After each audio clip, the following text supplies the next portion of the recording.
I think you used a descriptor like a sunflower. Is that exciting? Sometimes guests will use shapes as a way to express to us what they want. If they're not going to say sunflower, what do they say? Circle, right? Big. Yeah, like full.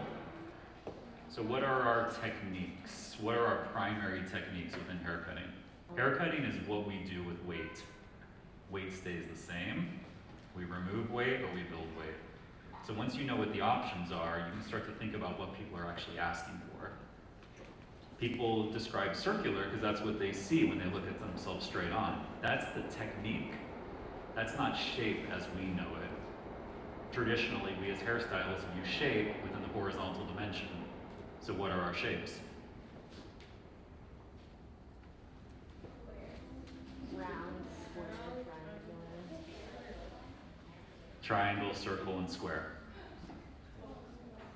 We create everything from those shapes. Even a trapezoid is a variation of shapes.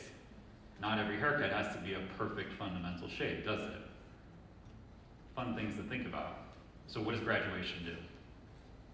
I could tell you, I could like literally just spew all this stuff out. Graduation builds weight, so what's the antithesis of that? Layering. So layering is removal of weight. But let's talk about what layering does for natural hair. Natural hair doesn't have a tendency to just lay down flat, does it? With layering, you can create the presentation of a build of weight even when you're removing weight. It's kind of interesting, right? Short pushes long. Short pushes long because it's stronger. When you reduce the surface area, it presents in a different way. Has anyone ever cut curls down so short you don't even see the curl anymore? Or you're like, what happened to the curl?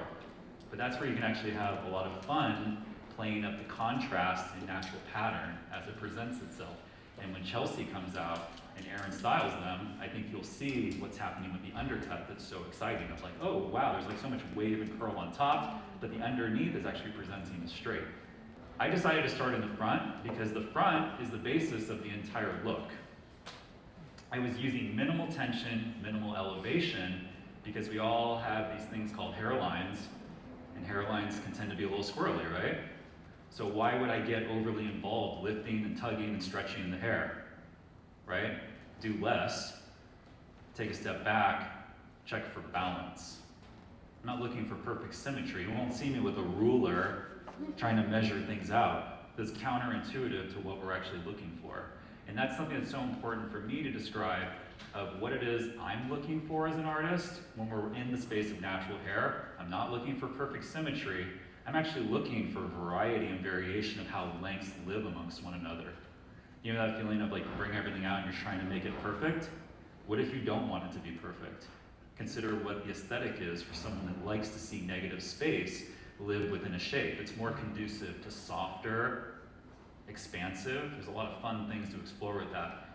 So I'm gonna dial this in. I don't have a mirror. This is my mirror. So I'm gonna work at it a little bit, and then I'm gonna consider what lives on top. And rather than looking for a perfect sphere or a ramp, I'm actually looking for a staircase.